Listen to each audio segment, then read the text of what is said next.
Okay. Now we can jump in. My name is Leeroy Rose, and I'm a poet slash actor slash support worker. And I'm your host for today for this Rep Dat Show, which is a topical debating show. And I rep that.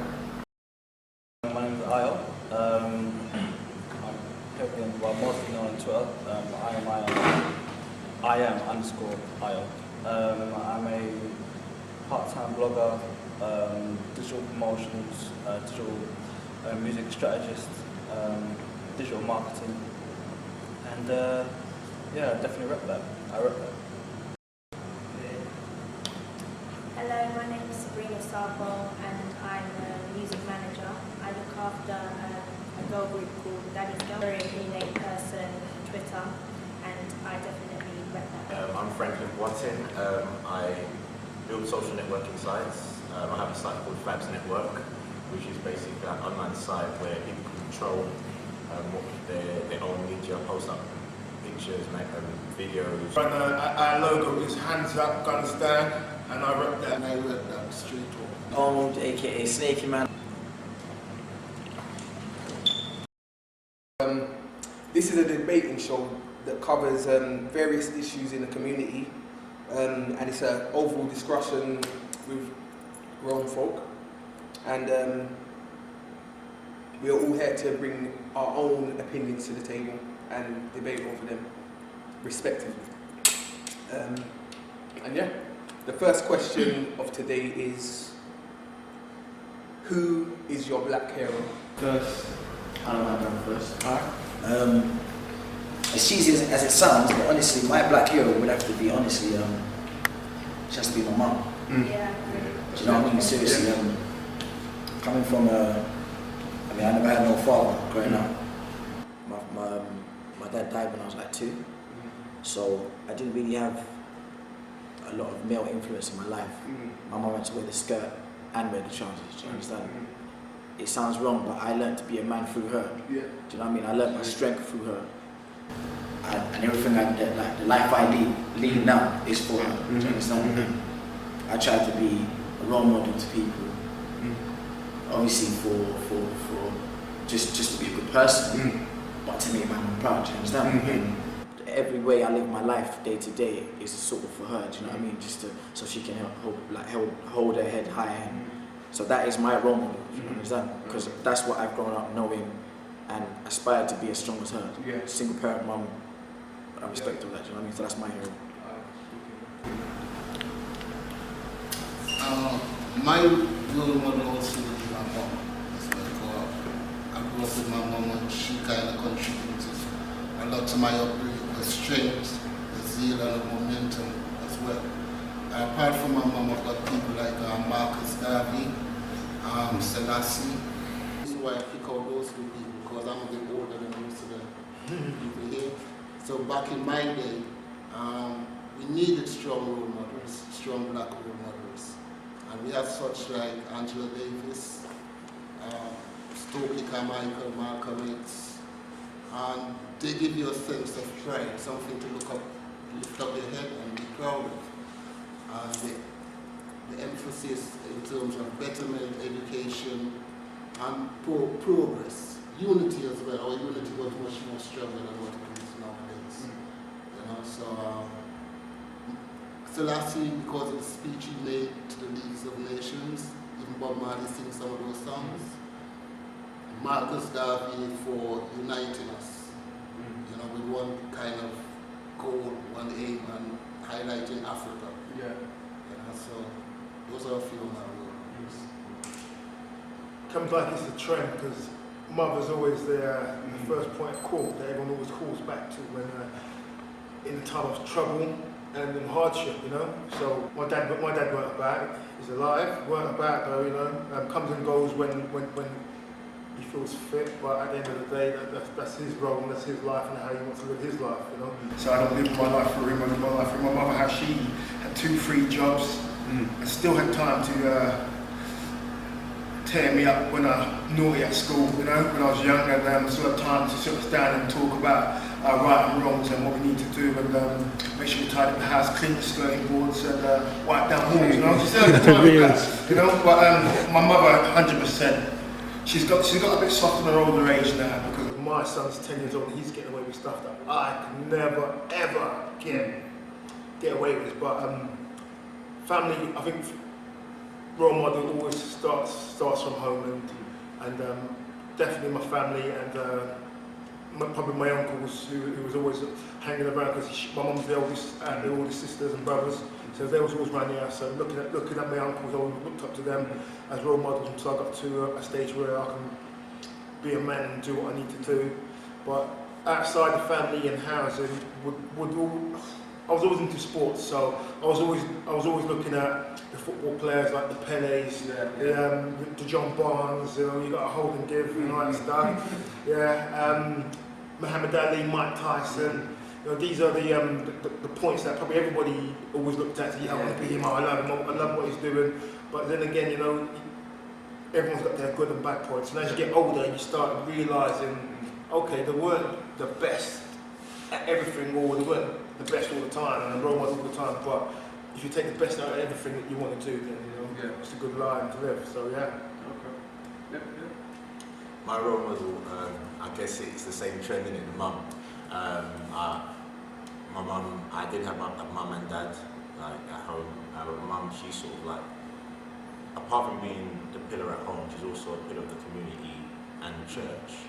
And she, like church secretary, she sort of runs the church herself, and that I always look up to her, and that many people look up to her. And the reason why she's my role model so much is she always has time for everyone. Like, and I think that's what's transcendent to me. And I always have time to sort of help, and you know, and part of that has made people who are doing positive things my role models also. Even if I don't know them, I'll be like, right, like he's doing something positive, and I look up to that in itself.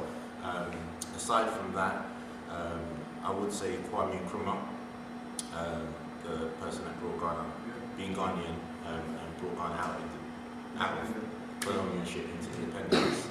And not just for that whole independence thing, his teachings were he wanted to do the first United States of Africa, you know, and he wanted to really, he took a lot of what Marcus Garvey built as his foundation and tried to expand on it. It's just unfortunate not everyone was thinking in the same way, but you know, that was my role.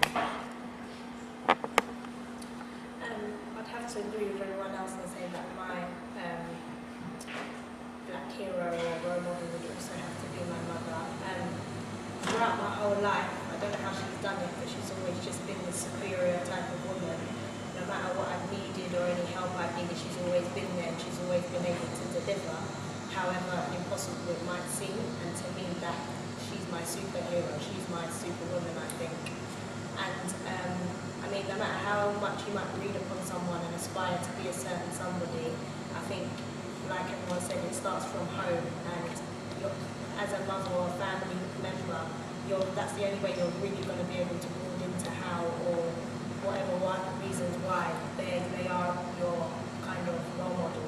You're only going to really kind of feed that in from being there. And I can say that I can, from growing up with my mum for all my life, obviously, everything she's done, I can aspire to want to be like her. And I think the way she's been with me, I mean, my mum, you could say, gave me very, very tough love as a young child. And I don't know if I always used to understand it, and I always used to think, oh, my mum's always against me. And as I got older, I kind of realised, wow, my mum loves me so much.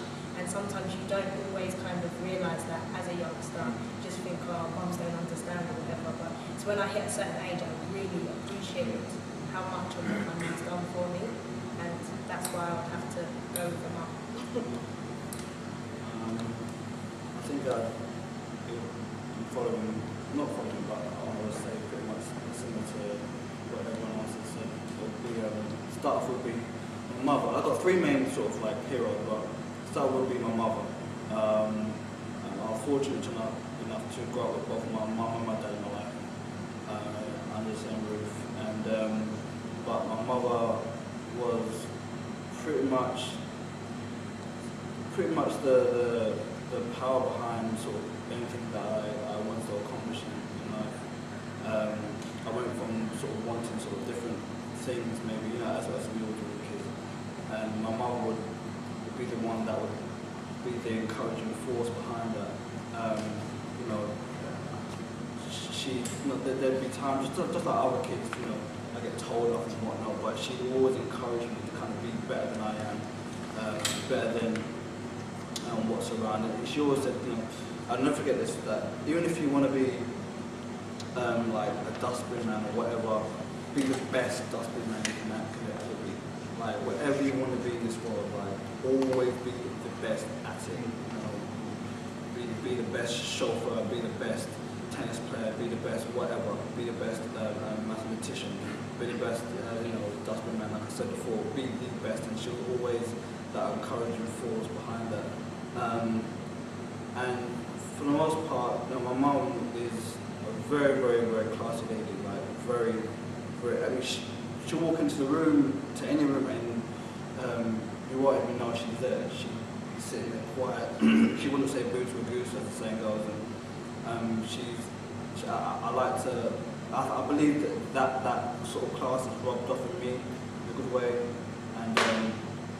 And I always try to kind of like stay class or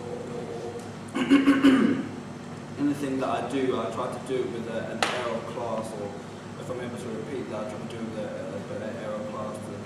It's similar to where I observed throughout my life. But yeah, my mother is definitely primarily my first role model. My second role model would be my aunt, Janet. I think every family, regardless of culture, whatever, has that one auntie or that one auntie or uncle who's kind of like the real loud vocal figure of the family. Like, they're just loud, brash, and when all the family members are around, they're in the middle of the joke and they're telling the jokes and whatnot. And my auntie Janet is pretty much that figure in my family. But the reason why she's so I regard her as, you know, as a role model is because that not only that, is because she's a very strong individual. She's very proud. She does a lot of charity work in Sierra Leone, where I'm half Sierra Leone, where my mom's from, and she does a lot of charity work there. And she spent many years in this country, but with everything she did in this country, she still upped and left and went back home and was part of a charity, Wisely, which is the Young Sierra Leonean Learning Educational Empowerment Project. And she's part of that, and she's part of that there and here. And yeah, she wants to give more and do a lot more for her community. That's why she's my role. Thirdly, to kind of go on, would be, just one of said, Marcus Garvey. I know you kind of made a reference to age, but I was taught about Marcus Garvey. Incidentally, from my dad. Not that he's not a role model, but incidentally from my dad, and then from my mum. From a very, very young age. And when I kind of kept on reading on about him and reading and watching things about him on the internet and whatnot, I was very much sort of proud and empowered by the fact that he was someone that was that wanted more for the community, that wanted more for his people, wanted to kind of bring the unity and pride, unity together within the black community, and that's something that inspires me, that makes me happy, and something that I try to kind of exhibit every day, every week. But yes, my mother, my auntie Janet, and Marcus Garvey, definitely. Okay. To begin. Alright, and feel free to come in after each other as well, just to keep the momentum coming. Yeah, so, and if you don't disagree or just... No, but man's talking with his mum, so we couldn't Yeah.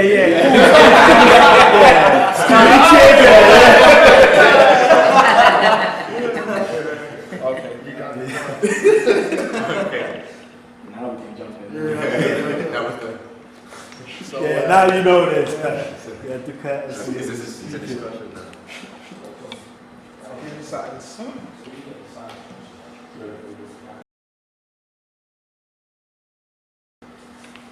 So the next question is, is there a black community, or is it African, Caribbean community? And can you see a change in how we are getting on as a people? And do you think there will be a change where we come together as a people? And that is to Bobby. Okay. When I was sitting around the table here, I didn't, before Franklin. Ghana background, Yeah, right. so I never played no difference. But you know, God just saw you as what you are until you mentioned where you came from. I believe everybody got a sense of pride in terms of sense of belonging to where they come from, that's their culture, their tradition, and so forth. But when we're in a country that's not ours, you know, we gotta respect each other, learn each other's ways, cultures, and so forth, and try to move forward in a progressive way. Back in my day, we had that. You know, in the 70s in England, I came over here to 1970. To me, our people was much more united. I don't know if we had to because they had 10 boys, they had all kind of different influences and so forth. We were much more united. Nowadays, black people tend to discriminate against their own, unfortunately. You know, and it's sad for me to see that knowing where we're coming from. You know, I do believe that we would be united. You know, we are getting more breaks, more opportunity, more success. You know, I think one of these are elements that would eventually make us come together. You know, but first start with respecting each other. I understand. I'm just what Bobby said, but it's coming together to the youngsters stereotyping themselves, putting themselves in corners. I never grew up knowing that I can't go to this end of the road, postcode codes, and all these roads I can't go to. To me, that's ridiculous, you know. And by doing that, you're segregating yourself. Never mind race, but just by people. You know, it doesn't matter if you're white, black, or whatever you are. If I'm from Brixton and I can't go to Peckham, I used to teach kids when I used to work in Brixton, and I used to always teach kids football and stuff like that. I was growing up, and I told when I started working in Peckham, I told a group of kids, you know, I got a nice sports centre where I do football down in Brixton. You come down, what? No, I can't go Brixton. I'm not. He said, I don't understand that. If he said East London, West London, I could probably understood where he was coming from. But Brixton's one area away from where I was standing when I was talking to these kids. And this was about 8 years ago when this all started coming up for me, when I started hearing about it. And us as a race trying to work together, you have to start from home. You know, you can't be growing up with kids and saying, oh, the Africans are, the Nigerians are, them small island people. And because my dad's from Jamaica, mum's from St. Kitts. So depending on what type of the family I'm talking to, small island, Jamaica, to me it doesn't matter. It don't really matter. I'm British, that's what I say, but my heritage is in the Caribbean, of course. But we have to be grateful, thankful for where we come from and the power that we've got. Because you know, you look around the world and you see what people are talking about and doing. They're doing what the black people did first. You know, understand? Comes the clothes, the music, the way we walk, the way we talk. You know, I don't know about the relaxing hair business. I think we started covering that, but definitely, you know, we was kings before they were, and we got taken away from us, and yet we're scared to. I think we're scared to still let people know that where we came from. You know, it's, you know, we were kings, and they took it from us, and we're like, okay. Just like I turned my radio, I jumped in my car today, turned my radio on to a radio station, and they was talking about how they're trying to mash up Brixton Market. Because I drove there the other day, I couldn't find no parking space. I've been working in Brixton, in the Brixton Recreation Centre, for about 8 years I was working there. The market was buzzing, everything was nice and cool and wicked. I love all of New Brixton. And then I drove down there 4 weeks ago for an hour. Couldn't find a parking space. They knock off the big car park, trying to make it to the ice skating rink. No one can park there. All the local businesses around Brixton are closing, they're moving off because the government and the big money people don't want one big Tesco's or whoever it is to monopolise these areas, and then all the small local communities, groups are suffering. And this is what I was hearing on the radio today, but I knew this was going on. Something told me to turn my radio on, put it into that channel, and this is what it's talking about. And we just need to fight. And then this is what it's talking about. We need to get together, no matter what race and what colour you are, we need to get together and we need to fight certain causes and stick to it. I'm going to sort of hit it from another angle in terms of blacks coming together. I feel that I don't want to say in this country, but I want to. Like, we don't really support each other enough. Support the other man. Yeah, I really feel that we're in a crabs in the bucket situation, and not in a way where it's general, not a generalised. So I know everyone doesn't think the same, but if we had someone in this country who's in a position of power, automatically, I mean, it even happened in the States, like when Jay-Z and Kanye, the minute they get in a position of power, all banks, Illuminati, like it's Illuminati or whatever. Do you see what I'm saying? And it's like it's happening here. It's like you see a successful black person, and automatically you think, well, boy, something had to happen for him to get there. You know what? You know. But at the same time, I think that we need to sort of start seeing the truth and seeing that not all of us are drug dealers, not all of us are bad people. We do work hard, and that in itself will show the youths coming down, and they will see, right, like maybe if I can work hard and come together, we can. But don't you think like that, because there ain't really a black person in the limelight that you can say is doing something for their community? I agree, and You I see think all that's a these problem. football players earning how much goal week time. Got Rio Ferdinand, plays for Man United, comes from Peckham. Right. How many years ago I heard that he was he had something to do with the Burger King, and I'm thinking, what's that? You come from Peckham and you haven't given back. You see what I'm saying? So when people start thinking, right, this person Illuminati or whatever, it's like, okay, you're at a certain position, so why not? And I think why not do something? What is stopping you from doing something? Is there a clause in your contract which says you cannot do something? So that's. I do agree with that. I mean, that's the whole thing I'm talking about, not crabs in the bucket, because it's like, I don't know how many people have been in a situation where they're doing something successful, and then all of a sudden they try their best to help people, and then all of a sudden, oh, you're showing off. Why are you coming around doing your fancy stuff? You see what I'm saying? We don't want that. We're struggling here.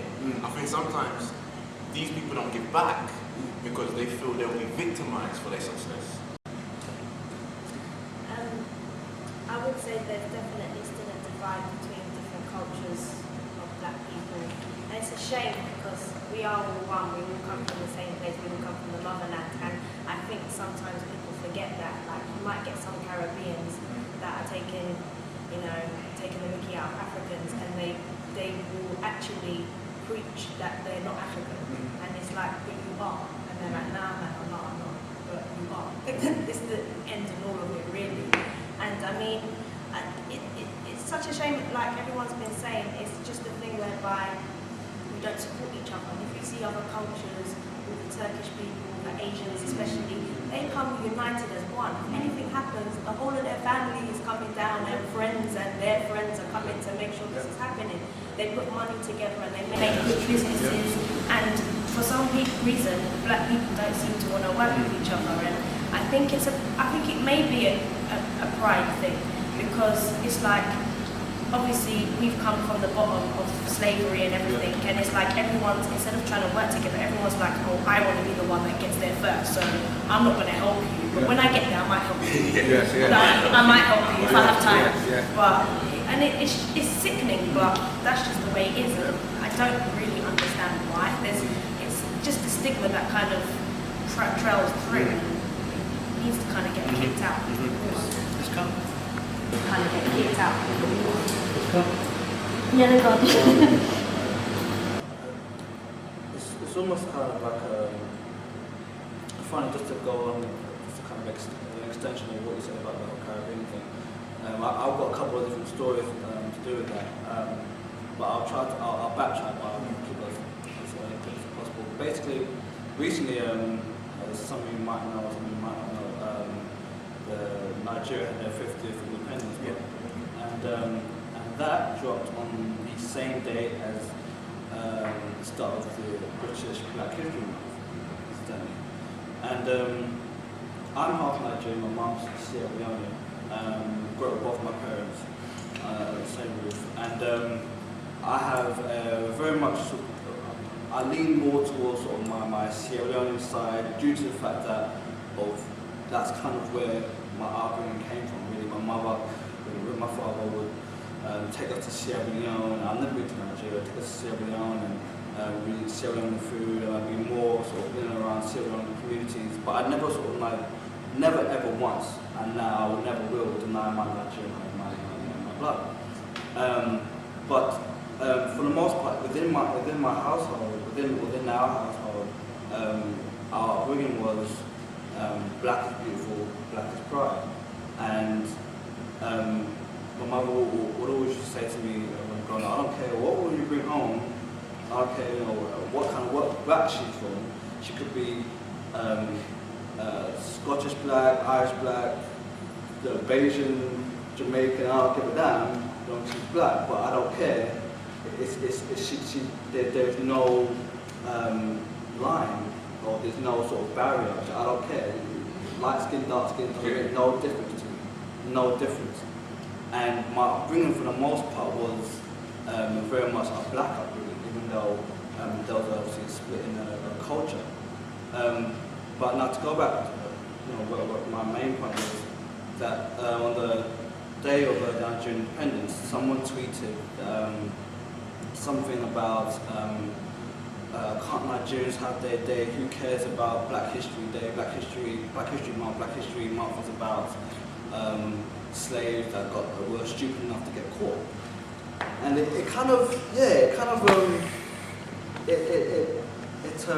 mean, don't get me wrong, don't quote me verbatim, but that was pretty much some of the stuff she stated, and it kind of caught me kind of sideways, and it really, I'm not gonna lie to you, it hurt. It really did hurt because, and I won't go into my mother's history, but it's like that in itself is a prime example of why the black community won't go forward. Well, not saying won't go forward, but find it difficult to go forward together because there are so many different people with so many different ignorant feelings, ignorant mind states, and they always seem to kind of manifest themselves in sort of different arenas. And when she stated on Twitter, I had to answer back, and I said to myself, like, the Nigerian independence is Black history, and Black history is Nigerian independence. Mm-hmm. So why can't it be, celebrated the same? And she said, well, my opinion, whatever. I thought, fair enough, it is your opinion, but it really did hurt me, and it's kind of took me aback. And I had to think that in itself is such an example of why we can't go forward, because there are so many different people that have these ignorant views. It's not only, I'm of a certain age that I've experienced that being abused, verbally, whatever, by West Indian kids, and I've seen West Indian kids get abused by African kids. I've seen it all, to be honest with you, the whole light skin, dark skin, and it's so sad because it's don't get me wrong, like, at the end of the day, there are a lot of this stuff isn't just a black thing, because I have a lot of Asian friends that they go through the same whole light skin, dark skin thing. I never knew. Yes, it's the same thing. And Indians and Pakistanis. Exactly, But at the end of the day, for some reason, it stops us from growing. It stops us from going forward, wherever forward might be. in that Asian community, if they have that, they do have that light skin, dark skin, Indian, Pakistani thing, but it doesn't stop them from growing. It doesn't stop them from moving forward and bettering their community. You know and why? actually working together. It's because they don't hold on to it. Well, That's I personally think now one reason they don't hold on to it. Black people, we hold on to, okay, if we're African. My parents, when they first came here, they were like, make sure you get an African Ghanaian woman. And that was it, like a Ghanaian woman. And, you know, growing up here, they were like, then eventually just got shifted, but they held on to that whole, okay, we come from Ghana, we have to make sure that we have a Ghanaian household. And then just, through time, I think it's through time. Yeah. That's all I could really say. Okay, so the next question. The next question is, are we as black people more racist than white people?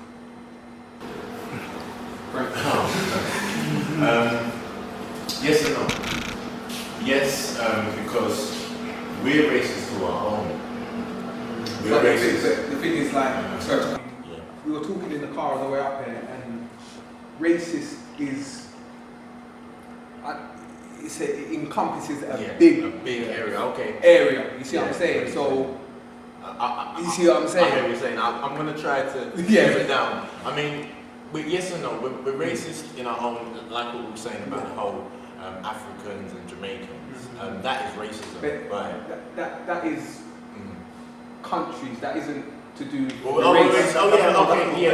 race. Yeah. Okay, so if we look at it like black people and white people, yeah, black people and Asian people, we do try our best to. It's how do I say? We try our best. I'm trying to sort of find the best way to say it. We try our best to hide our racism.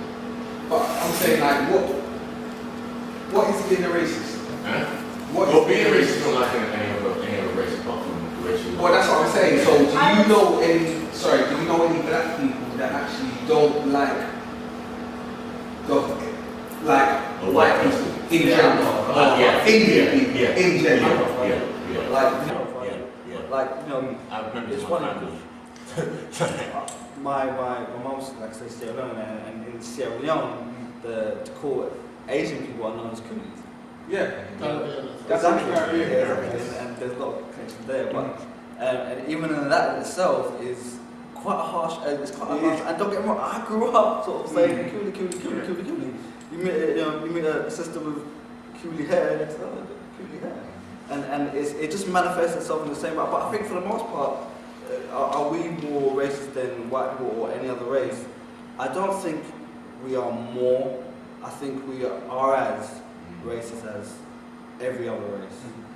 I think, because at the end of the day, we're not white, or we're not Asian, or we're not whatever other race, so we can't obviously speak for what's going on exactly within their communities, but we're as racist as every other community. For the most part within our community, I think because we've had so much taken away from us for so many years, and we've had the proverbial hammer put on our heads for so many centuries, for hundreds of years, we find it almost easy to kind of speak about others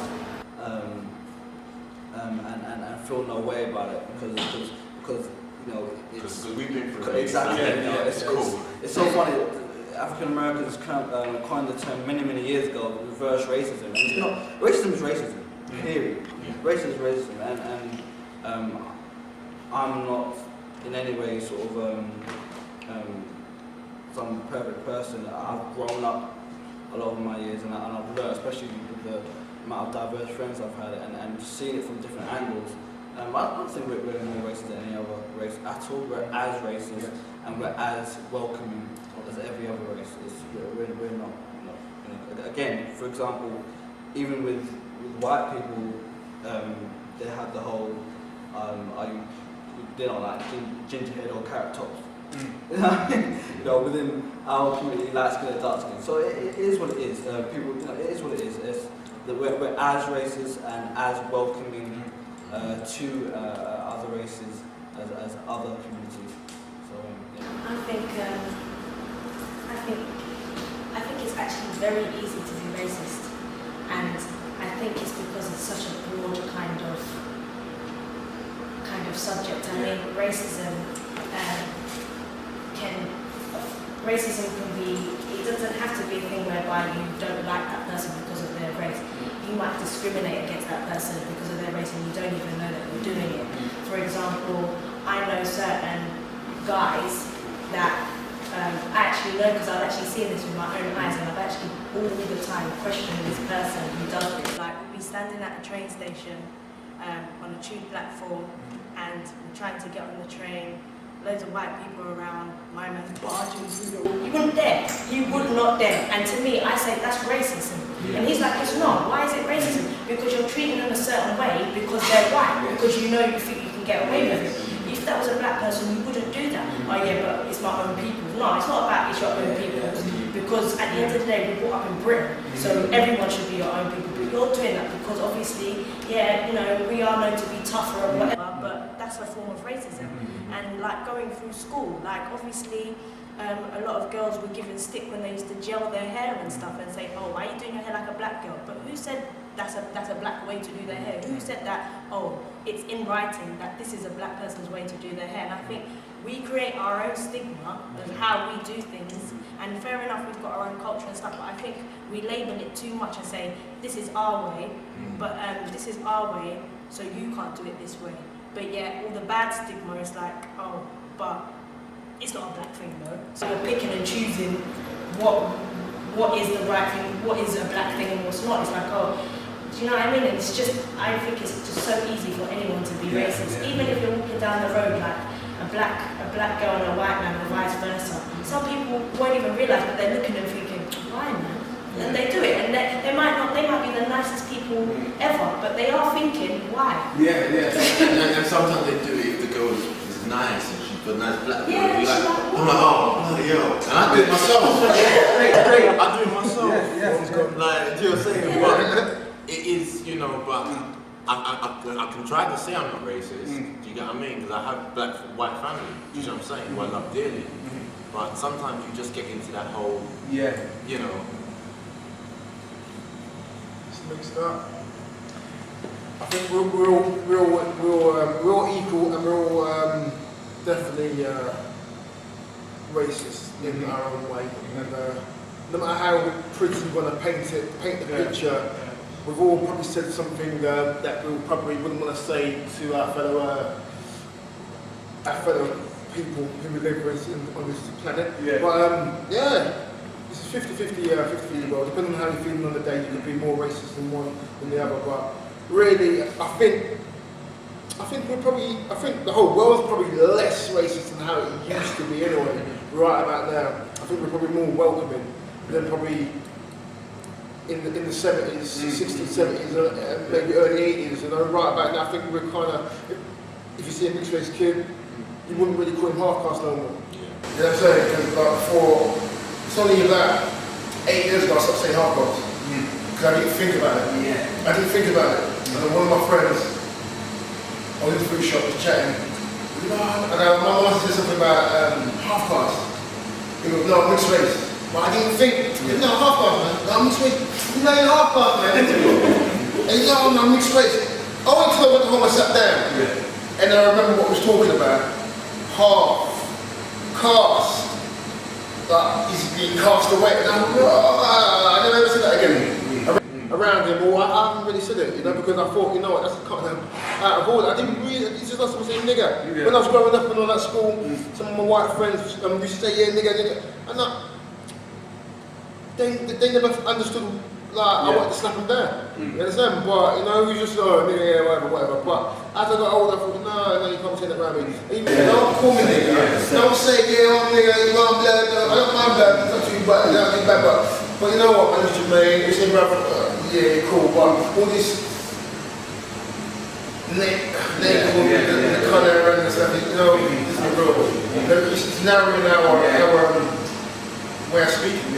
I think it encompasses people with a certain bracket.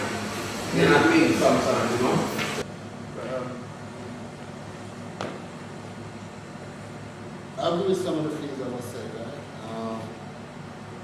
believe naturally that people are very forgiving.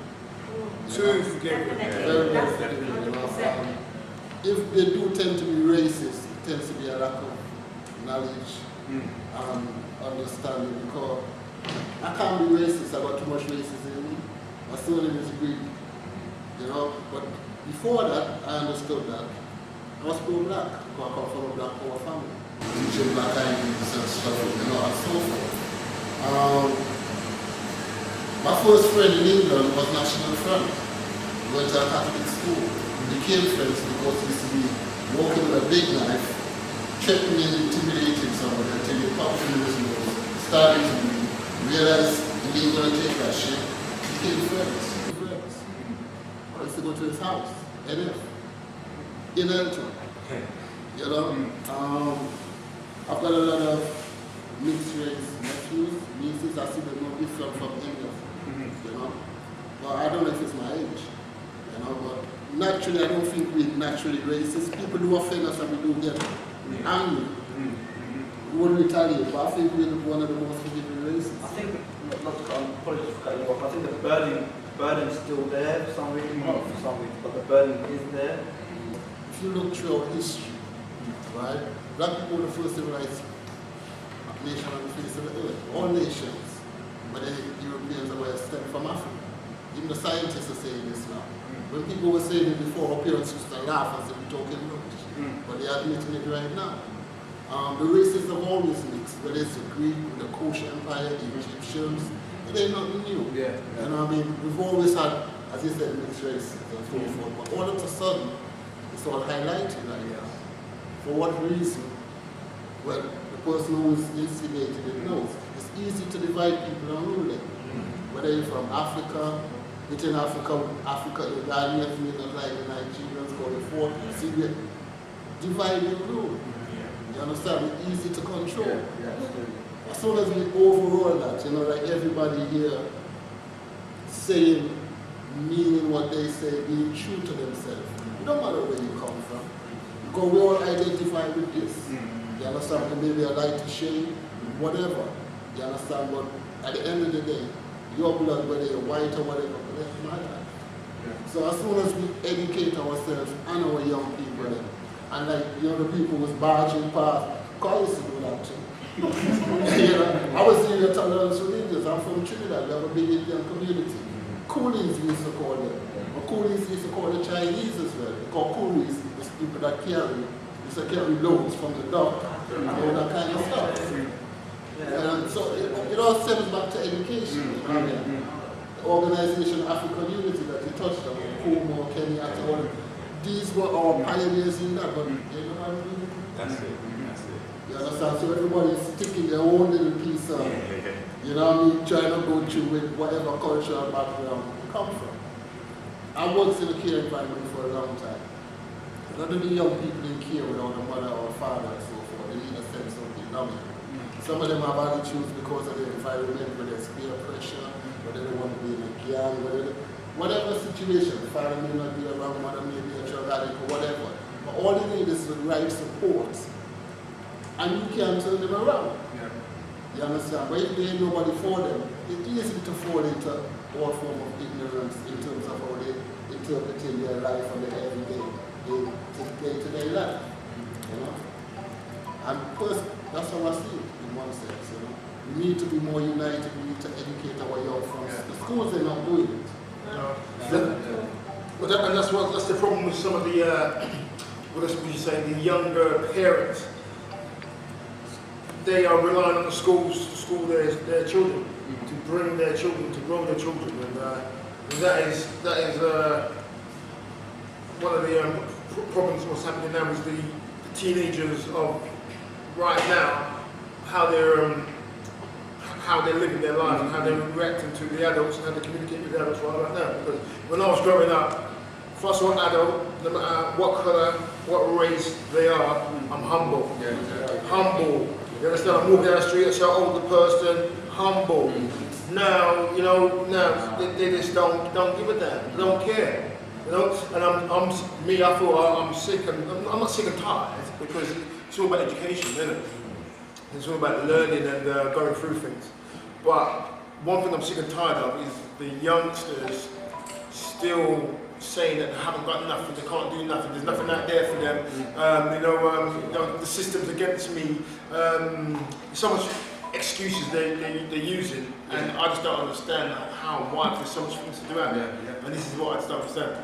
And if someone comes to me and goes, no, the system's against me, I've got my brother's friends, and sometimes we're in the house and we're talking and stuff like that, and they always talk about the systems against me and this and that, nothing's there, I'm looking at, I'm signing on, and I said, brother, I've signed on twice in my life. I signed on twice in my life, right? And I would rather work do something, wash dishes, than sit down and get that little £80, how much ever it is now, I don't know. But I couldn't do that. I couldn't just sit down. I'm a doer. I need to do things. I can't sit down and be happy. You know. There's a guy who I grew up with. I'm originally from Birmingham. I moved to London when I was 16. So I ended up getting new friends. And some of the guys were signing on for years. There's a guy who was like 5 years older than me, and he was just signing every 2 weeks. He signed on. I'm like, right, okay, I'm gonna try this. So I went there, went to sign on. I know we've gone off what we was talking about, but it is. But I went to sign on, and the man gave me a book, and boom. The book was about that thick. I looked at the book and went, wow, okay, this is to get £80. So I took it home, filled it out, brought it back, and he's a black guy who was like, he give me the book, and he goes, no, you missed out, missed out that, boom, give me back, so I can't get no money. So I said, you know what, dash him the book, you know I'll go to college later. And then from that day, I went to college and I did whatever I did, and now I'm a manager in a sports centre. But the same guy who was at the signing on place, I see him. And he remembers what I did, and every time we talk, and I'm humble with him because I thought that, you know what, if he just was happy to take that form and, you're another statistic, there you go, mate.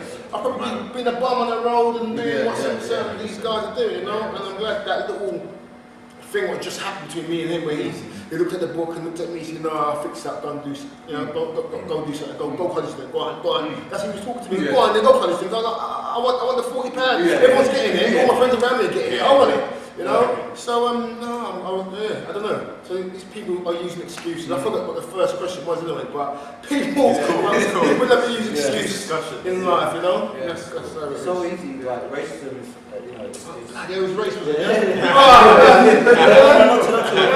But to go back to the previous, like it's.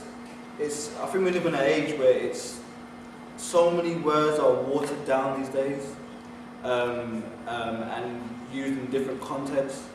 Like the word racism is pretty much primarily your dislike of other races, and it's used so easily now that that people sort of like get sort of diluted and get sort of deluded by that whole thing, and I use it in different ways where it shouldn't be used, and I think, you know, like for example, the whole bashing black boys song, that was called racism.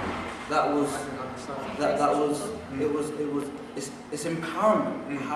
It's so funny because I was doing an evening course at one stage, and I was in there with, I was in North London, and I was in there with a lot of Turkish heads and black people and white people, and it was so funny because the irony of that song at that time, in that sort of setting, the Turkish kids were a lot more pro-black boys than everyone else would, be it black or white. And I kind of sort of sat back, and I would hear one of my friends, Sajid, he would say that how is something empowering, you know, to a race, racism to other races? You know, it makes no sense. It's almost like saying people who are Scottish people who are proud to be Scottish, are very pro-Scottish, are racism to people that are English or Welsh because they're pro-Scottish. Well, that's not the case.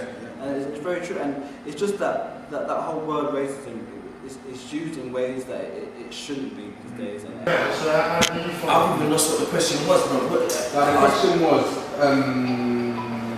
are we more racist than white people? I No. I agree with what everyone on the table said.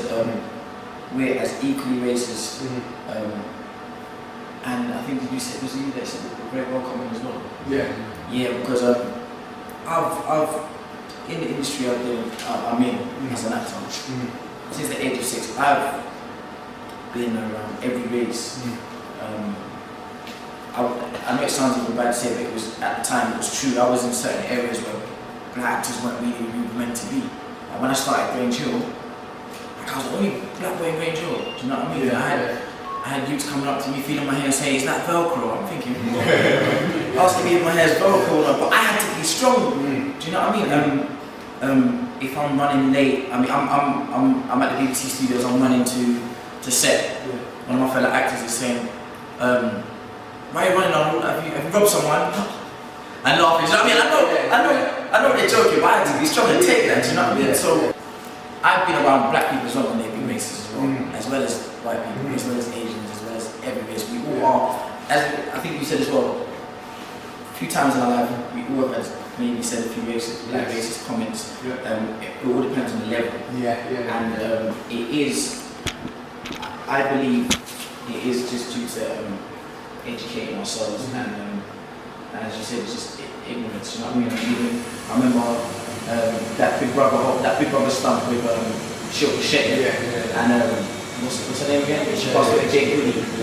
I think, as I said it's down to education and learning about our cultures. I remember I went to a primary school in Brixton called Corpus Christi, Catholic, Roman Catholic. Now I remember they used to St. Patrick's Day. My headmaster would go all out for St. Patrick's Day and all that kind of stuff. Do you know what I mean? Have girls dress up in the skirts and do the dance. Everyone had to come and do it. And but you know, I was learning about other cultures like that. Do you know what I mean? Then when I grew up into secondary school, went to St. Joseph's School up in Hewlett Hill, Catholic as well. But I never really understood back when I was young. I understand now. It's a Catholic school. Church was a big thing. In the morning you had to pray. Lunchtime pray. We eat. Do you know what I mean? I didn't understand why we had Muslims and Asians and Sikhs in the school. I'm thinking, because I'm thinking, we're in the assembly and we're saying, "Our Father, Lord in heaven." I'm seeing these Muslims looking around the room, not getting involved. But obviously, within the schools, you have to take a certain percentage because you can't discriminate, blah blah blah.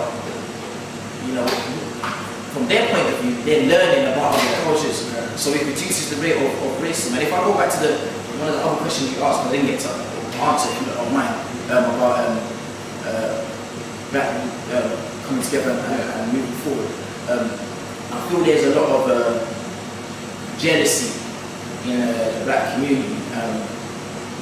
Again, doing what I do, I've seen a lot of it.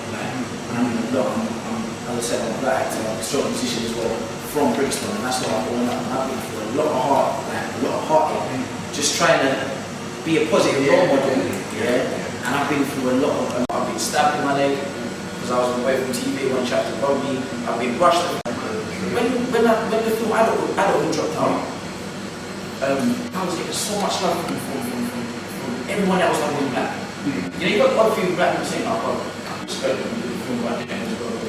Cool, you know what I mean? But I was getting, I could go to any area in London and I would be scared to walk past a group of black people because I know they're going to recognise me. I'm going to get two outcomes here. Either respect, cool, love, keep doing the thing, or they're going to try to move. You know what I mean? And it goes back to me saying it's jealousy. Like, why can't we congratulate one another? Because I'm a guy, I'm brought up and mom always told me, if someone else is doing well, congratulate them, you know what I mean? Because his success is going to help my success. You know what I mean? You see with music people, with teacher striders and all that, and tiny tempers, their success is opening doors for other people. But I'm sure they're getting hit. Why is that? That's a good question. By them succeeding, it's bringing other people in. So why are we hating on that? It's all that black mentality of, right, you've got that, I want that. Cricket, do you think this stems from an ingrown I don't know thing where it stems from. From whether it's slavery or, you know what I mean? It's from a time, it's coming from a time where we didn't have anything. I think it stems from, I think it's from certain areas. And I mean in the sense of like, certain maybe underprivileged areas, because if you speak to other because I've been, I remember when I did a booking in Essex one time, South End, predominantly white area. But I went there. There was a couple black guys there, but they were, as you say, they weren't really moving black. They weren't really black. Do you know what I mean? But they had grown up in that area. That's their area. Do you know what I mean? Had a Cockney accent and all that. They was showing me enough respect, buying me drinks. Do you know what I mean? Asking me to sign autographs and that. So I think it's to do with certain areas. Because areas like in inner city London kids, or even certain bad areas like even there's pits in Manchester, Birmingham, areas like where there's underprivileged, I don't know, upbringings, what, like it just makes the kids bitter and. I think it's those areas, man. That's what I personally think. Well, I think a lot of people have the mentality is if you got that, I'm taking it. And that's the mentality, like, I ain't working for it, I'm just taking it. But that's what I'm saying, that's a good mentality. Yeah. That's what I'm saying, it's coming from, do you know what I mean? But I think it's just mad to really think of it, because it's just that really, if you got that, I'm taking it. If I see you walking and I see something shining, I'm just taking it. You know what I mean? And that mentality is, it's a shame that we got that. I feel that's a pack mentality, and that's a crowd mentality. That's a mentality of more than one person. You know, a man can never walk up to me and say to me, I want that by yourself. Not by himself anyway. Not even mature for them, not by yourself. You know, and they have might to get a reckless one, but that will come, and he's maybe by got a weapon. I'm waiting. That's the level now. I know how you do the Bruce Lee, you're gonna disarm a man and take his gun. But the mad thing about it, right? I don't tell nobody what I do. I just do my stuff. I'm cool. Everyone who knows me, they know me as Jamaine works in the leisure industry, you know. But when I'm performing or when I'm competing, and I'm selling tickets or whatever, I'm promoting the event, then people know who I'm. Oh yeah, you did. Oh, you did what? You did what? You never what? No, when you when you play football, there's like hectic going into challenge. You know, we used to play football. So this is all people know me from playing football and riding mountain bike. That's all they know me. But I've been doing the MMA stuff. I'm 33 years old and I've never been robbed or anything like that. Because sometimes it's not even your heart, it's just how you carry yourself. You know what I'm saying? It's how you carry yourself. If you carry yourself vulnerable, you will. Sometimes people will see that, see the weakness and try to abuse that. You know, but when it comes to like the people, the mentality where they want to rob and want to be disrespectful to you, it's the people they're moving with. You know? So do you mind if I be the devil's advocate Yeah, right of now? course you can. This is what it's all about. And I say, bro, in regards to me, is it because I was moving vulnerable then? No, it's because the guy. Or it's because of what I do? No, it's not even that. Like I said, just say the five guys see you, looking at you, want to rub you, whatever. It's them, and it's the people around. It's like smoking weed. I want to stop smoking weed, so I'm not going to hang around with my five brethren who always just build up the big split. So I'm going to move my way, and I'm going to move away from them to try and control my hunger, my love for the weed. Yeah, to try and get my head straight and not smoke no more, and then I can probably go back into that environment of my friends who smoke weed. You know, because to tell the truth, I used to smoke weed. Yeah. I'm an athlete. I used to smoke weed. Like I used to have conversations where I was like, what are you talking about? You know, I've had them discussions. I haven't smoked weed for about 10 years, right? But before we were playing sensible soccer on 16. Sensible soccer, mate. Hit it straight on the line, you get the goal, man. Trust me, man. Right? We used to be bunning, and then we're like, three of us. What are you talking about? And we don't know what we're talking about. And one day I said, no, I can't be living like this. You know, because this is before I got into the deeply get into sports and stuff. So I had to move myself away from my smokers. They're still my friends, still love them, but I'm moving myself out of that. And then I started doing positive stuff for myself. And I'm doing it now, I'm still doing it. And there's guys around me who smoke around me, and I'm still like, it's nothing, it don't mean nothing to me no more. So I feel it's just like, just say you're being racist or whatever again. Yeah, if I'm with 10 man, it's always racist. It's gonna rub on me. It's gonna rub on me. And if I see a white guy, Asian guy, I'm gonna be with it. I'm gonna be on them. You know. But if you move your weight yourself out of the environment, all my friends now, I've got a lot of good noob friends who mostly of them, I call them my MMA brothers, my mixed martial arts family. You know, it's like my brother phoned me yesterday. Now I phoned him. I said, we say I'm going to a fashion show. You want to come? Because when he asked your Bandog man them. Because Bandog is my fighting team. And so he's my smoking bridge. But now he's telling me, go and ask my Bandog man them, the MMA guys, they want to be fit and learn something. I'm saying, brother, what? No, he's like that. Why would you say that? He goes, no, I'm joking. But that's he's underlining because I haven't been around him because I'm showing him, brother. If I want to smoke, if I want to sit down, play computer, and smoke weed, I'll come around. But that's not my life. A lot of achievements. It's said in jest, you know, bro. Trust me, brother. And this is why when I phoned my other bridge, and I said, you know what, Mark, he just said to me, he goes, what? He said, I said to come to the fashion show, and he goes, no, I asked the man.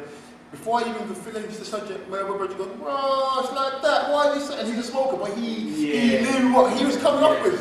But you know, to me, it's the people around you, man. You can rub goodness and badness onto. Trust that. Because you will find a lot of people, I don't know if you even see it, you might see a man on his own and a man ain't even checking a man. And then you see him with 3 other guys now and the man's on a hype team. You know what I mean? So it is that pack mentality still, you know? Like, you got people behind you, so you got the strength now to, you know? Where other than coward, to be honest. Man. Yeah, man. Because differently, sorry to cut you, but differently you could probably, that brother might even check and say, cool. Yeah, then he's with his brethren now. Yeah, he's with his brethren now. And his brethren says, I don't like that brother. And then he's like, you know what? I don't like him either. You know what I mean?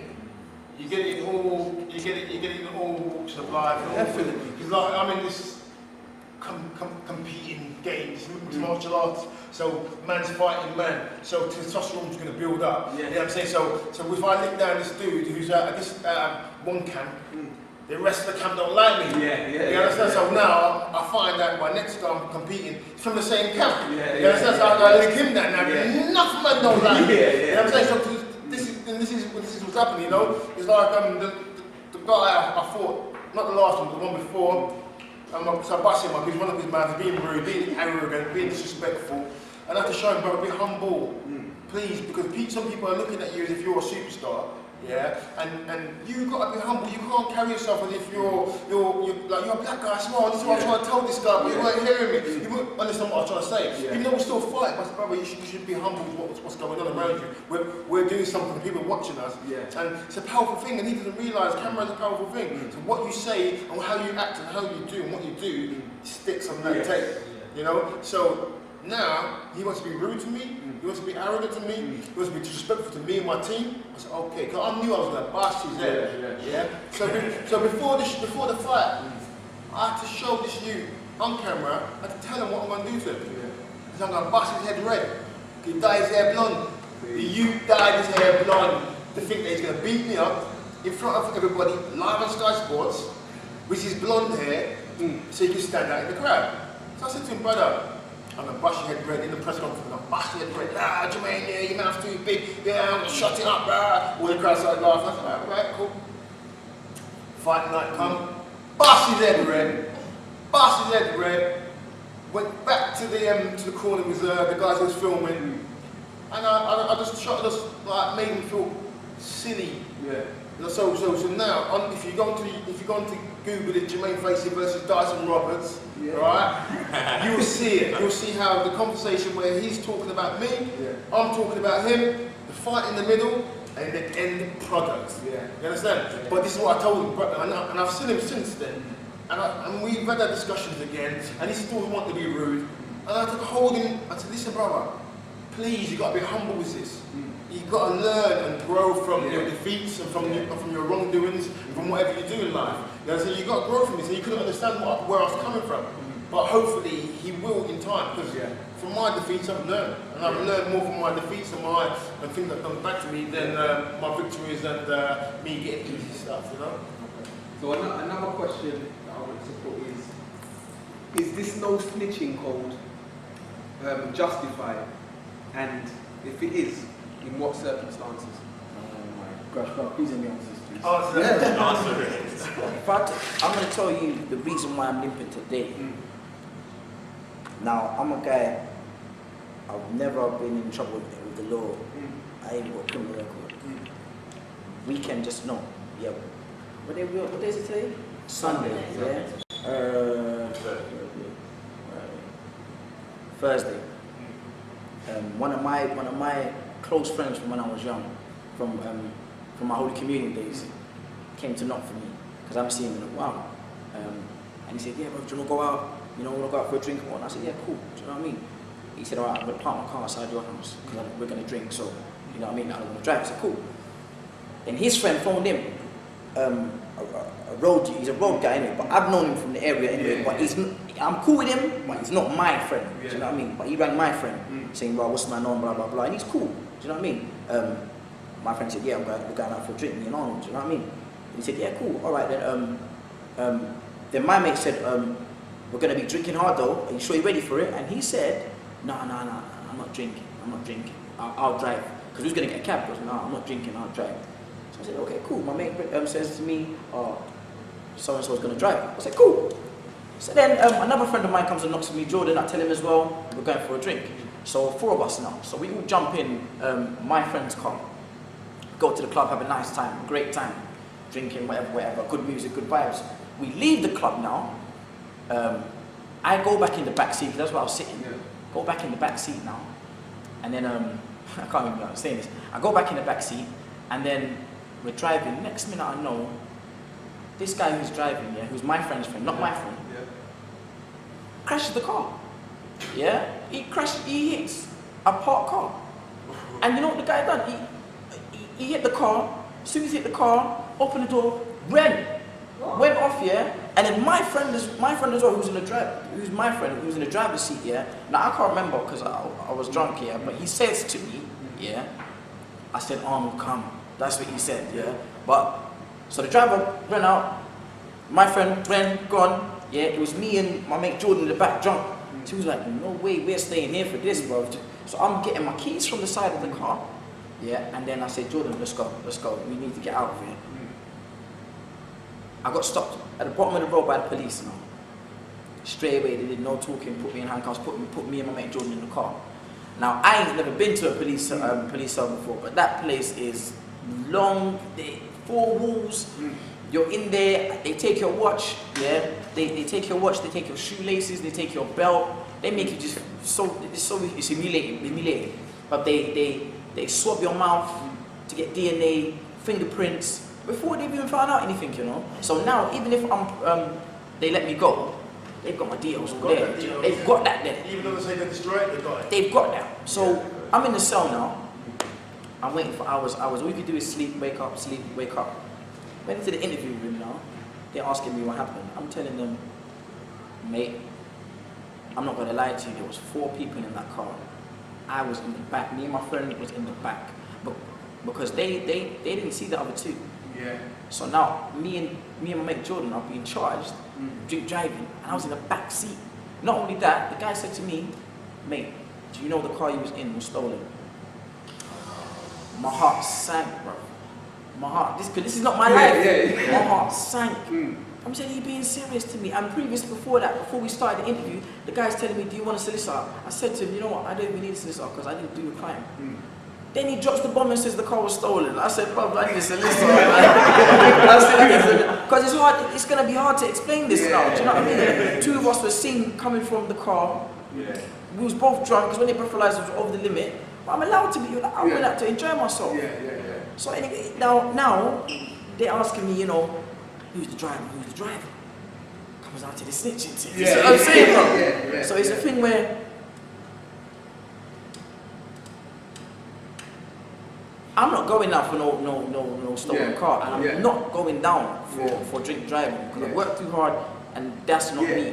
Do you know what I mean? And I've already gone through a lot of stuff by them taking me to the police station, sending police to my house, to raid my room because apparently if you get caught for theft, they think maybe you've stolen other stuff. So they sent police to my house to raid my room. While you weren't even there. Yeah, while I'm in the cell. So your mum's all thinking, what is going on? bad nigga. Yeah. Now my mum knows because if I'm gonna start at this age, that's the whole point. Bro, you know what I mean? And I'm a proud man. I'm not. What am I stealing a car from you? You know what I mean? So it's a thing. The position I'm in now is obviously to snitch or not to snitch. Yeah. But I'll be real. In the interview room, I was telling the truth. I said, boss, I met some friends. We went for drinks. I was in the back seat. I did not drive, and they're asking me, you know, who was driving. Do you know the names of the people that I was driving? I just gave them different names anyway. Do you know what I mean? But I just needed them to know I was driving. But it's a thing where, do I snitch? I mean, what would you do? Yeah, you got a lot more to lose. Yeah, I got a lot to lose. I understand where you're coming from. I want to throw one more question out there, then we're going to have to wrap it because we've gone over time, gone over film, gone over budget, gone over everything. We've got some great footage. Are black girls not good enough? That's the last one we leave. Are black girls good enough? Not good enough. Yeah. Read the shit when you want to read this shit. I'll be real. Wait. I'll be real. Hold on. I want to get your reaction. I want to get it on camera. No, the headache. Yeah. Dropping weed everywhere on the floor. We got one on YouTube that I was talking about black girls, and we've got about 15,000 views on it and about 100 comments. And 70% of the comments are for me on racist.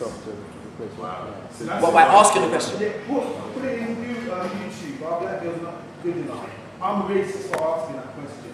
My argument was that I said basically we need more black role models on TV for people to see us or look at it from that side as well. It goes back to the thing when I was saying. But let's give you a So the question is, are black girls good enough? Are black girls not good enough? Not good enough to Yeah. No, not to nothing. That's just it. You say what you want. That's why they're in it. Yeah. It's open. It's open. I mean, go back to the whole thing where.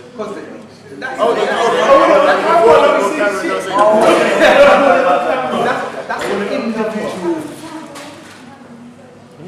question, because I know if I was asked that a couple years ago, it would be a black thing. But as I've gotten older, it's just man and woman. You see what I'm saying? Like, for me, it depends.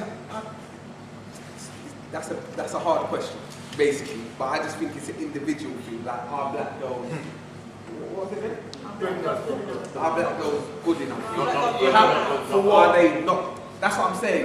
For what? To be on TV. You see what I'm saying? Like, it depends. That's like a big. Yeah. So is that are black girls not good enough? And you said something about, you meant it in a way like, okay, like even on TV, like footballers, like why do they go for the? But like, see with the footballers and that, you see when you're making a certain like wage bracket, your lifestyle's different. You start living a life. You go to different clubs where you may not see a normal black girl. You go to different clubs. You go to different events where you may not see a black girl. Where the majority of females you see there are people that I invited are page 3 models, blonde, brunette. You see them there. So if that's all you're seeing, maybe that's what you start getting attracted to. And it's not a thing where, and you want to feel like you're like your mates as well. Do you know what I mean? Because they're gonna have their blonde girls and all that, and you're gonna come with your black girl. You don't want to. I'm not saying I agree with it.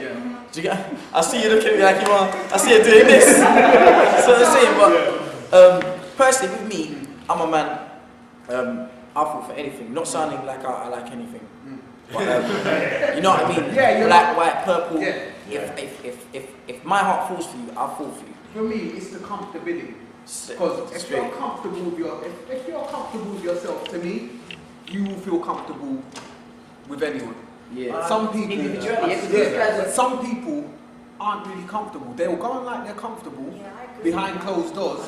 But when it's out on the road, you're seeing, regardless if they're white, Chinese, whatever, they'll be walking here and their girlfriend will be walking in front or behind them. So, you know what I mean? Do you really know what you want? And that's just one aspect of that question.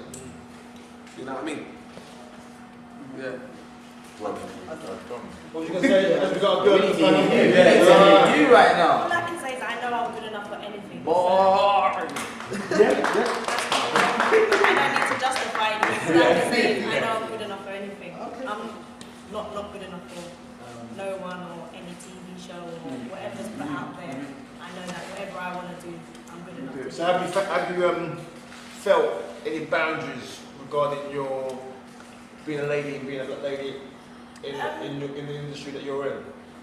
To be honest, I'd say there's boundaries being a lady, but I wouldn't say there's boundaries being a black lady. But it could be that I don't choose to look at things like that because I don't allow my mind to look at things like that. Because when you look at things negatively like that, it will always become a problem for you.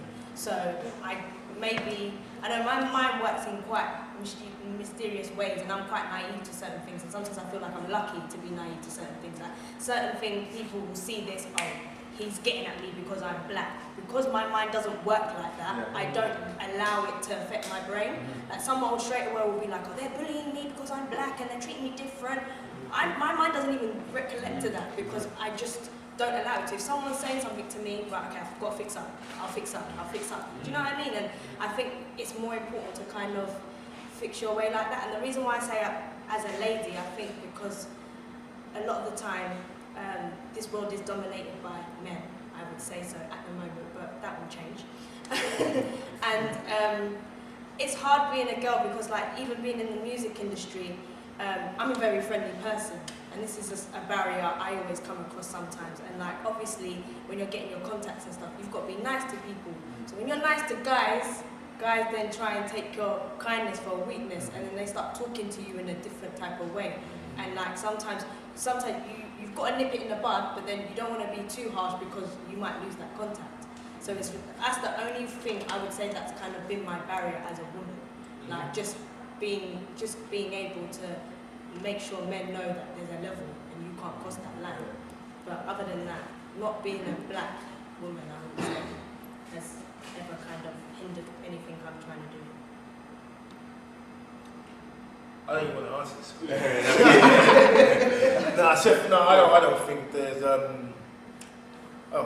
what was I saying? I feel that there are obstacles out there for black women. I feel that when I watch on TVs, I don't see as much black ladies on certain TV programs, only on the stereotype. If it's an urban TV program, then you might have one with straight hair or something like that. You know, not really looking like mum, and mum is, you know, looking more European than actually urban. Urban? What's that? Yeah. Anyway, but yeah, I don't know. I think there is some boundaries out there where they can and could get removed. But to me, I feel that women are strong and powerful, and they run the front line of most families. So yeah, they're cool, they're good. Well, I'm going to sort of take it from a relationship point of view. I really want to sort of get there. Even just, last night, after 7 years, my girlfriend, black girl, she dumped me. Yeah, it's cool. Last night? That's last night. It's cool. But it's, you know what it is? What did you do? Came in. It just moved on. No, I mean, what it is, I think in relationship thing, I mean, I was with this girl for 7 years, she's a black girl. And I think, being with her for 7 years, I'm attracted to black women. But now I've sort of, you know, we had split up beforehand, this is the second time, or whatever. But now, I feel that whole way, it doesn't really matter about black. Do you see what I'm saying? Black women are good enough, white women are good enough, if you fall in love. Do you see what I'm saying? I think sometimes we as black people put too much emphasis on, oh boy, I need to be with a black girl, you know, because when I bring her home. And I used to be like that. My mum would be like, first it was guardian women, yeah? Then it was, get a nice black girl, you know? And then, but now it's like, if I fall in love, my mum sort of, times have changed, but I think all women are good enough. You know, and I don't really feel that it's it's really a black thing. In terms of the entertainment side of things, sometimes you do look at celebrities and they might be with a white woman and you might be like, why would he see with a white woman now? And how comes he got further in his career? Do you get what I mean? But it just could be something else that he done, you know, or maybe he felt that way. But I think it's really a personal thing. I don't think it's black women are not good enough. I just think it's a personal thing. Really. So, in extension of what you said, You broke up the show. no. For me, I don't necessarily believe whereby just because you're attracted to black women, Nubian women, that you're uncomfortable with other races or whatnot or whatever. For me personally, I am very much attracted to women of Nubian culture or Nubian heritage. So be it a light-skinned woman, dark-skinned woman, be it Ghanaian, Sierra Leonean, Jamaican, Trinidadian, whatever she might be. But it doesn't mean that I don't find women of other races attractive. Nor does it mean that I find women of other races less than black women or not good enough as black women. Is what, like you said, it's an individual thing, it's what I feel. Now what I feel is the fact that personally, my burdens or the burdens that I believe that I go through day to day, whatever it might be, will be identified a lot more personally by a sister, be she light skin, dark skin, whatever.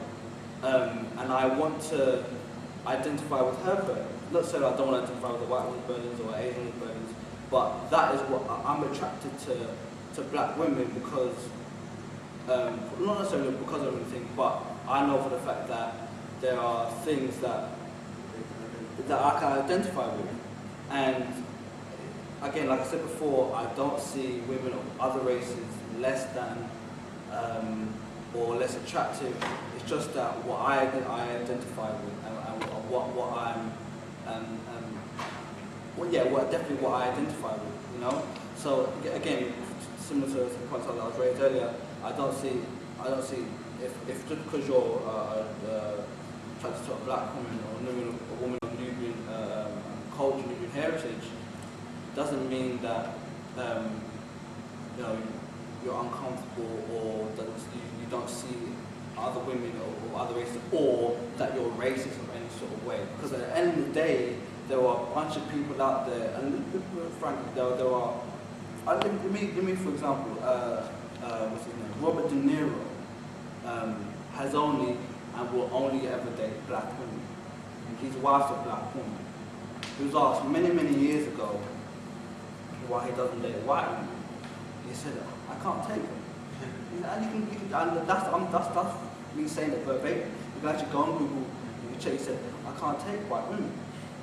Now, that kind of I find that really very interesting because at the same time he wasn't called racist.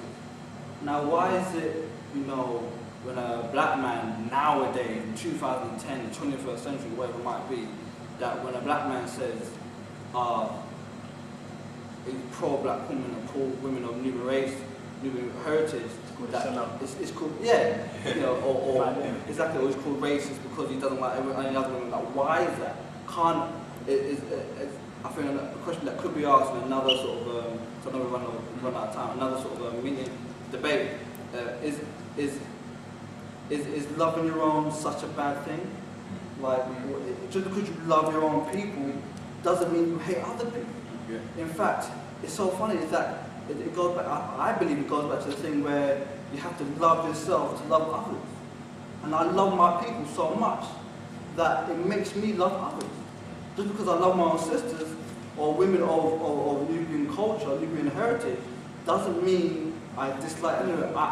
It means I appreciate women of other cultures, other races, other heritage a lot more. I want to learn a lot. I want to learn more. I want to know where you're going through. Women across all races, across all religions, whatever, go through the most amount of discrimination than anything in the world. So it doesn't matter whether you're a black woman, Muslim, whatever. if you're a woman, you go through more discrimination than anyone on the face of the earth. But at the end of the day, just because you're a black man and you love black women or women of Nubian heritage, doesn't mean you dislike anyone else. You have to love, I believe you have to love yourself to love others. And I love my black culture so much, it makes me appreciate and respect and love other cultures. You know, it's the way you said it though. Like, you see, that's your preference, yeah? And you explained how you said it. And I'll be real, you said it gracefully, you said it well. I got a friend that gets on my tits, yeah? And if you can, like, as I said, I would like any race. If I fall for you, my heart falls for you, you know what I mean? That's how I am. Doesn't matter the colour, but I got a friend, he's black, yeah?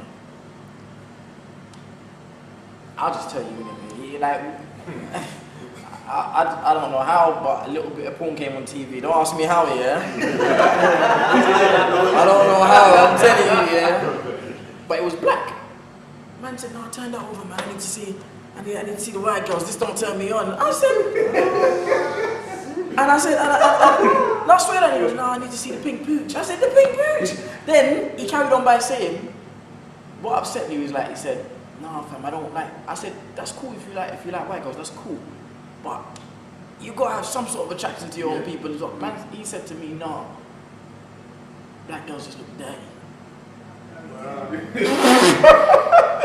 That's what he said. And it upset me, bro. I said, black girls look dirty. I can't get down with them. But that's the realness of certain people, how they think. But don't you think that's self-hatred? They look like they don't. They said they look like they don't clean downstairs. But then that's self-hatred. To me, that's self-hatred. Because at the end of the day, and my dad always says it, in a quiet moment, away from everyone, when he looks himself in the mirror, does he? I believe, personally, again, I don't know, but I believe he thinks that about himself. Because at the end of the day, it manifests. Or he thinks about his mum, bro. Because that's his black bro. So he's thinking about his mum. Or his aunts or his sisters or whatever, like his actual sisters, whatever. But like for him to say that about his own people, that to me, that's self-hatred. So in this quiet moment where there's no one around, he's the only one in the room, he believes that about himself, family.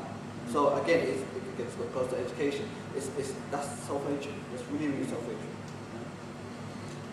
Alright, answer are black girls good enough? And then rap, because I've got Sunday dinner waiting. And the kids waiting to pick them up. But I do believe black girls are good enough, you know. The reason why I said that earlier when everybody was mentioning their mums and so forth, it shows the potential what black women can do. You know what I mean? In terms of relationship, it don't matter about color. It's how you happy, it makes you happy, you know what I mean? Life is short, you know. I've worked in the music industry, I've lived from Europe to Australia. You have relationships. You understand the different nationalities. I come from a country with all different nationalities. You look up Trinidad, you got all race, all nationalities. That's what we want to know. I only knew racism as such when I came to this country. Like my country, I never knew anything about racism. We used to celebrate the African culture, Asian culture, Muslim culture, Chinese culture, all of these cultures, they celebrate and appreciate and so forth. All my kids them are with black women, but that's just my preference because I met somebody who will come back to me all the time. The first person I kissed when I came to England was a white girl at school. On the streets when I was shy. You know? So I think black girls are good enough. I think a lot of black professional women are around nowadays. And it's just a matter of having self-belief and confidence in themselves. You know, I don't put on your brothers. Yeah, they do that. We're not good enough. Yeah, when we're at home, go on the road and do something. And when you're on the road doing something, come back home and sit down and watch TV. Where do you go? Where do you go? I don't know. I mean, I've got a song that he figures black girls are hard work. Yeah, not me. I never fight it. And that's just how it is, you know. I don't think when it comes to black people, black women and stuff, they moved on very far. I mean, from nanny, you know what I mean, before the British and stuff, you know what I mean, you know what I mean, black women is always in strong. You know, it's just in terms of whether they're educated enough, whether they're understanding enough, you know, or the wisdom is here. I'd say one last thing. I know it's supposed to be a tape, but it's another question I thought about. As a black woman side, and obviously you two know black women here as well, don't you think that sometimes black women push black men away? They set impossible pedestals and put them on. And when they can't reach it and then they go with another race, they turn around and call them a sellout. What would you say to that? I would say, I don't want to be accountable. I would say the black man, you can push him a little bit, and if he's so quick to jump, let him. It's ain't worth it. Okay, great. I wouldn't say that black women put set too high a pedestal. At the end of the day, if they've got a preference and that's what they want, that's their own prerogative and that's what they want. They shouldn't have to lower their standards because it's too high. Why should they have to do that? If that's what they want, then that's what they want. And if a man loves them enough, then a man should, appreciate that and work to please their woman.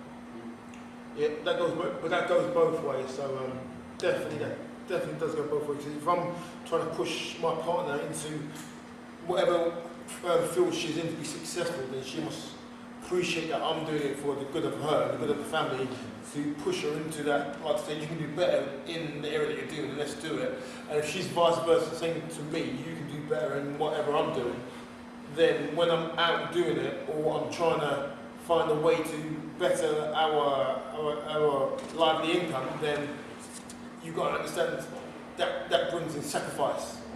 Where sometimes where it's family sacrifice, where like just for instance for myself right now, the last 2 weeks I hardly been at home because I've been trying to build up my gym. We've got a second gym that we're building up in London Bridge, Bad Bugs MMA, where we're bringing in kids and bringing in young MMA fighters who want to learn and grow about the sport and actually compete. And I've been away from home, so I finished work at 5, straight down the gym, training, and I need to do my training as well as building our new gym. And then I'm coming home and I get, why are you coming home? Why are you still coming out? It's still out. But there's a long picture in it. I'm trying to get something so we will earn and we will live good and better from it. But the shortfall of it, there has to be sacrifice. And we all, as a family, we have to sacrifice and understand that sometimes it has to be done. But that's why I say, I've noticed women think emotionally with their emotions, they don't think logically. Because as I'm saying, you're thinking logically, I'm doing this. She did that, yes, she did that. I've learned that women think emotionally, like, I remember I hadn't got paid yet. Yeah, I was, as everyone, you go through a hard patch sometimes, you haven't got money. I had the missus telling me, can we go out? I'm saying, babe, I don't have the money to go out. Do you know what I mean? Oh, can't believe you. Do you know what I mean? She's thinking that emotionally, but with me, I have no means to take you out. So you have to understand that I can't actually. If I could, I would take you, but I don't. But you choose to act emotional about the situation. When logically, you should be like, oh, you haven't got the money, babe. Okay, when we get the money, then we'll, do you know what I mean? And I've learned that. I'm not saying this is black women, I mean it's women in general, but so stop being emotional.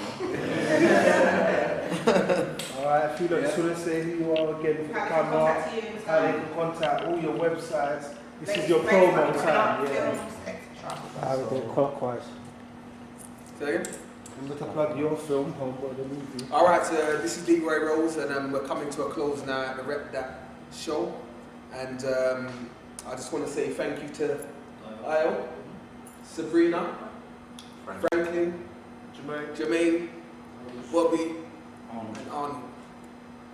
And we rep that. Yeah, well, like I said, my name's Io. I'm not sure why you would, but you can contact me at for the most part on Twitter. IAM_AYO. It's set to private, so add me now. I'll add you. But other than that, that's pretty much the basis. And other than that, you'll hear from my current dealings, be it digital promotion, digital marketing things, via Twitter. If you want to involved, you want to know more about that, then just ask me via there.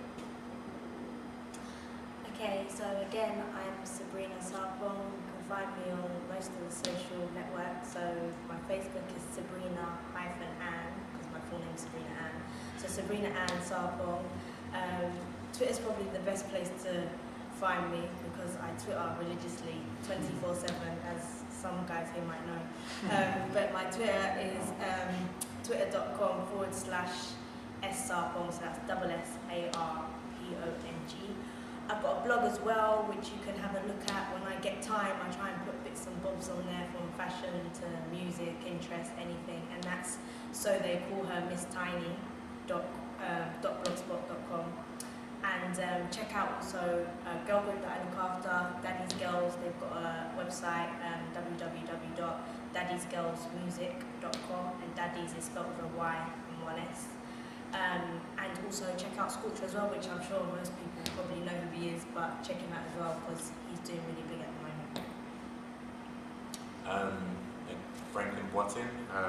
I have a social network called Fabs Network, FABSNETWORK, fabsnetwork.com. You can find me up there. I'm Fab. My Twitter is @Fabs Network. I'm actually going to do something that people don't do. I'm going to leave my number 07838134322 because I like to network. So call me. No, just call me. Young for a single. So I like to network, I like to build, so just shout at me and I'll see how I can help you. Cool, my name's Jamaine Facey. You can I'm on Facebook, so you can. I've got loads of people added me, so add me, Jamaine Facey, or you can go on to Bandogs MMA. That's my MMA team. You're more than welcome to look us up on there and see what classes we do and what days we do it and how much it is. Based at London Bridge, and I'm fighting on October the 23rd against Dean Amazinga, and he's going to get stung. So, yeah, man. He'll be on Sky Sports as well, so look me up in Sky Sports, you'll see what's going on. Alright, nice. My name is Bobby. You could get in contact with me through Rep Dat. Been in entertainment for 15 years. Also publishing everything. Anything, knowledge, culture, history, Rep Dat. My name's Arnold, aka Snaky Man. Check me up on Twitter. I am Snaky Man #1. Check out my Facebook. Type in Arnold Oceng, OCENG. When you type in Snaky Man, you'll find me. I just started a new talent management company called ARG Management. Look after pure talent. Me and my business partner. Got myself in the books. A singer, a songwriter, and a 17-year-old guy called Kyle who plays for England in the 21s. So if you're interested in being managed, then please hit us up on arg.management@googlemail.com. I got a new movie called The Tapes, which is a horror film which gets released later on this month on the 15th in the cinemas. I recently finished another film called, what's it called?